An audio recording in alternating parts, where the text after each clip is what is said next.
Jesús González. Fíjate, salirnos de la polarización. Yo, cuando reviso el conflicto colombiano, casi 70 años de guerra, ese conflicto, hay un momento en que a toda la sociedad colombiana la satura, ricos, pobres, todo el mundo tenía un muerto, un dolor, donde llegaban a un país los colombianos los metían para el cuartico, todos eran vistos como si fueran hijos de Pablo Escobar.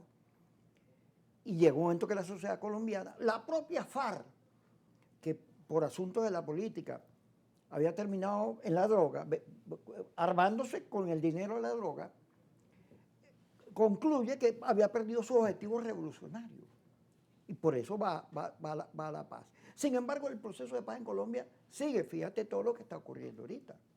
Ayer el Parlamento aprueba que Venezuela es narcotraficante. Y Petro responde diciendo, mire, la droga no sale por Venezuela, sale de aquí. Y no sale en barquitos, sino sale en containers. Fíjate lo que está diciendo Petro, ¿no? Eso está más cerca de la verdad que lo que está haciendo el Parlamento, que son sus opositores. Y como viene un proceso electoral en Colombia, Colombia también está polarizada, y bueno, entonces empieza a todo el mundo a meterle leña a la candela. Hay que dejar de meterle leña a la candela, porque el país, fíjate, ¿qué le ocurrió a Venezuela? Que Adrúbal Batista, en su investigación sobre nuestra economía, dice que en el año 1977 comenzó el declive que nos condujo al Viernes Negro y a toda esta situación que tenemos ahorita. El manejo petrolero. Cuando el Estado agarró el manejo petrolero, y lo agarraron los políticos, empezaron a gastarlo y a politizar la industria petrolera. Cuando en Venezuela, yo estoy convencido que esa frase, hay que sembrar el petróleo, no. Nosotros somos un país petrolero y que hay que asumir que somos un país petrolero y cada día ser más profesionales y todo el mundo sabe de petróleo porque de eso vivimos. Mira, la idea que cerré era la necesidad de diálogo, negociación y entendimiento. Y me viene cuando te escucho tu conversación. Yo estuve en Chile hace, no sé, en el año 2005, 2006. Estaba la presidencia de Bachelet, no me acuerdo exactamente el año, pero estaba sentado en una mesa donde tenía a un ministro que era el de Sanidad y un ministro del Interior. Y resulta que alguien me dice al lado, uno era de Pinochet y el otro era torturado por el ministro del Interior. Coño, a mí me llamó mucho y les pregunté. Le dije, mira, ¿cómo hicieron ustedes para ponerse de acuerdo? Porque estaba el torturador y el torturado. Y ellos me dicen, bueno, la cosa no fue fácil, pero fue algo más o menos como parrilla y cerveza en los juegos de fútbol de nuestros hijos.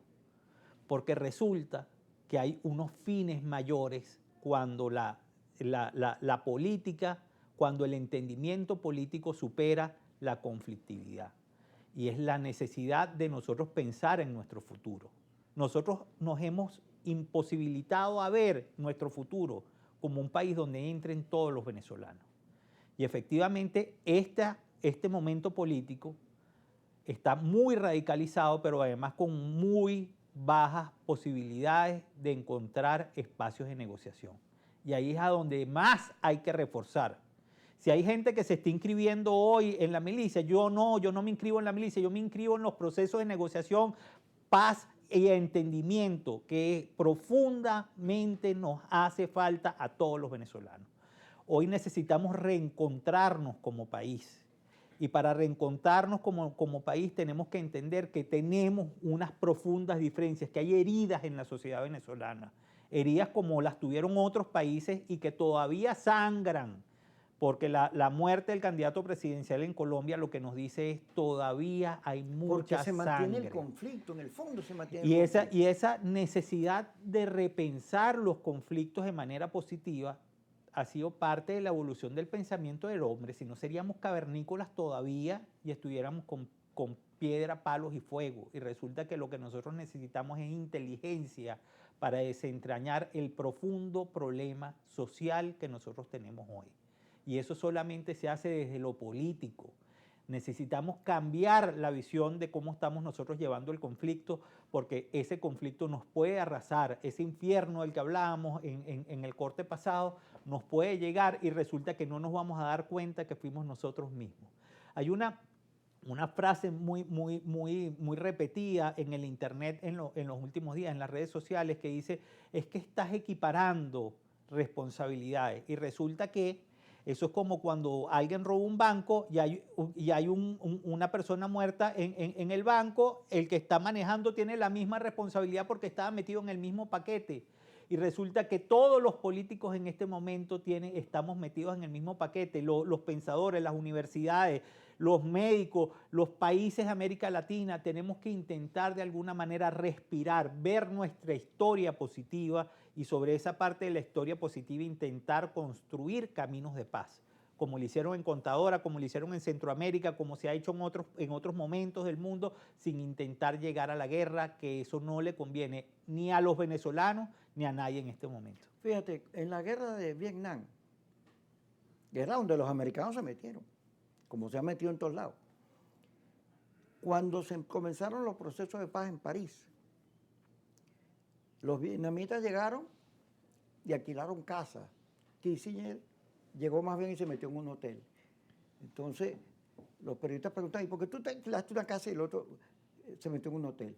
El otro dijo, no, porque esto lo arreglamos rápido. Nosotros vamos ganando, los americanos, todos vamos ganando y que se rindan. El otro dijo, y los vietnamitas dijeron, no, no, esto va a ser largo. Y además dijeron, nosotros tenemos que construir la paz sobre dónde están los acuerdos, dónde coincidimos, no sobre las diferencias. En Venezuela hay que construir acuerdos en las coincidencias.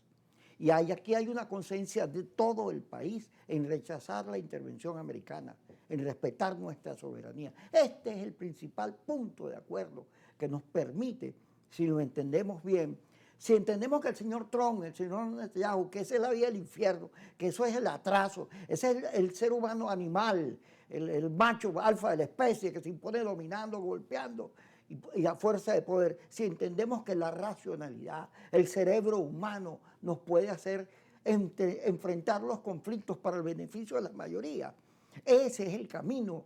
No debemos seguir insistiendo en unos conflictos que lo que han hecho es que la gente viva mal, que la gente no tenga destino ni futuro. ¿Tú te imaginas que se metan los gringos aquí?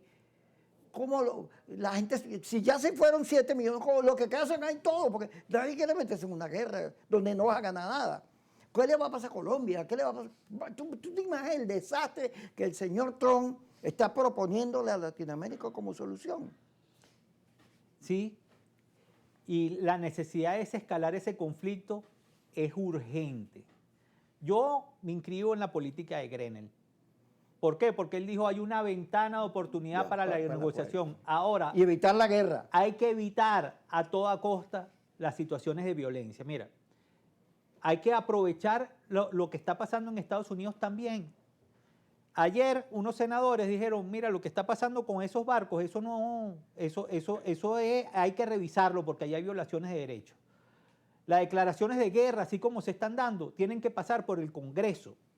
Eso no es que un presidente declara la guerra, porque ahí hay un parlamento que tiene que funcionar. Y nosotros tenemos que de alguna manera entender que denunciar, no solamente lo que pasa aquí o lo que pasa afuera, que eso creo que es importante, pero intentar sobre la base de la denuncia, que no es nada más denunciar por denunciar, intentar construir espacios para trabajar de manera positiva en los grandes problemas que nosotros estamos enfrentando.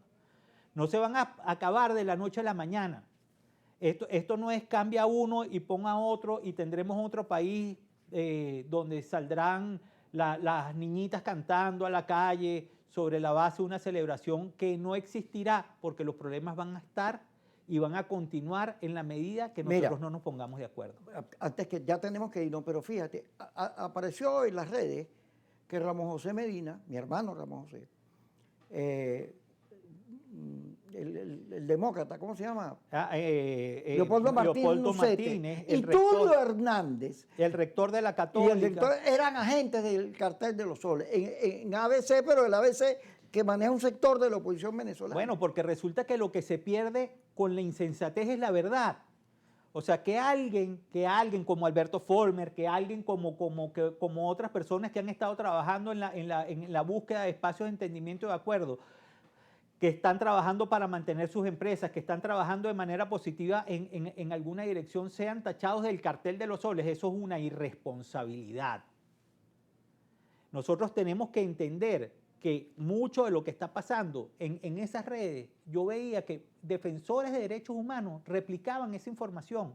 Y eso es aún más preocupante, porque esa sociedad civil que tiene que estar vigilante para que esas instituciones no hagan lo que les dé la gana, más bien tiene que intentar de alguna manera decir, mira, estamos llenándonos de fake news y de mentiras que poco beneficio le hacen a la solución del problema. Como dijo Richard Paz, la selección venezolana de fútbol fracasó porque en vez de jugar con estrategia y con diseño, jugaron con la emoción.